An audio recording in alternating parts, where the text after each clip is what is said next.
আসসালামু আলাইকুম বন্ধুরা, আজকে আমি করে নেব ঝিঙ্গে চাটনি। তার সাথে একটা ঝিঙ্গে আর একটা টমেটো একটু ফুটিয়ে নিয়েছি, তো তারপরেই আমি গ্রেট করে নেব। দেখুন,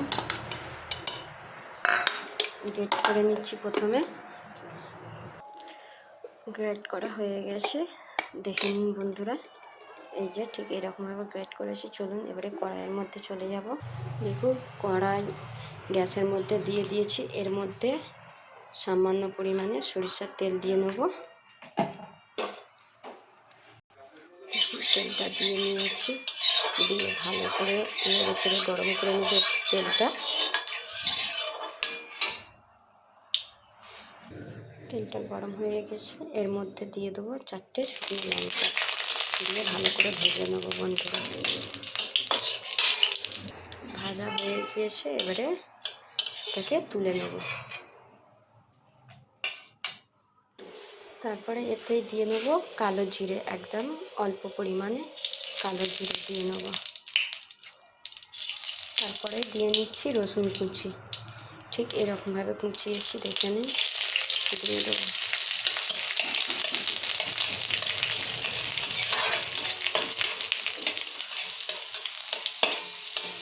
একটু হালকা লাল হবে,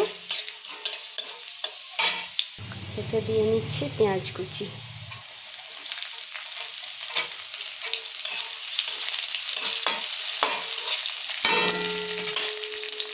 ভালো করে নেড়ে করে গরম করে নেব, লাল করে নেব।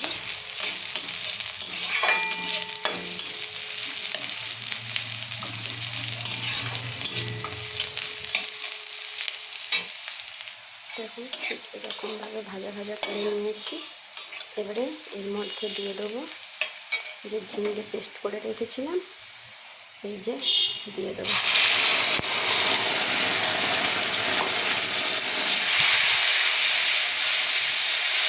আপনারা চাইলে ঝিঙের পরিমাণটা বাড়িয়েও নিতে পারেন, এটা আপনাদের হিসাবে আপনারা বাড়িয়ে নেবেন, কোনো অসুবিধা নেই।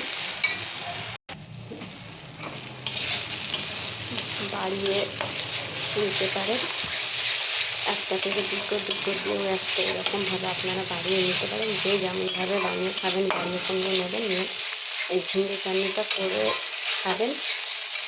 তারপরে দিয়ে নেব পরিমাণ মতো নুন, কারণ ঝিঙে রান্না খাওয়া হয়, ঝিঙে ভাজাও হয়তো খাওয়া হয়েছে, কিন্তু এরকমভাবে চাটনি করে খাওয়া হয় না বন্ধুরা। এর মধ্যে দিয়ে দেবো কুচিয়ে রাখা কাঁচা লঙ্কা।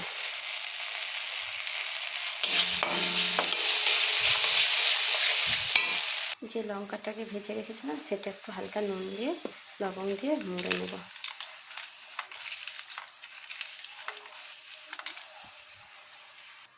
রান্না হয়ে গিয়েছে, এটাকেও এবারে এর উপরে ছড়িয়ে দিয়ে দেবো।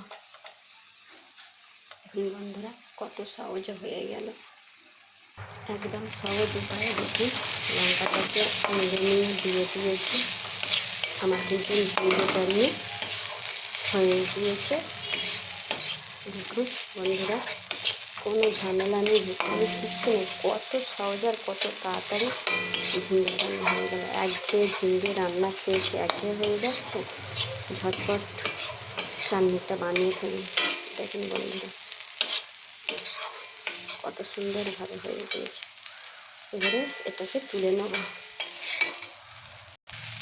এবারে উঠিয়ে নিচ্ছি, হয়েই গিয়েছে।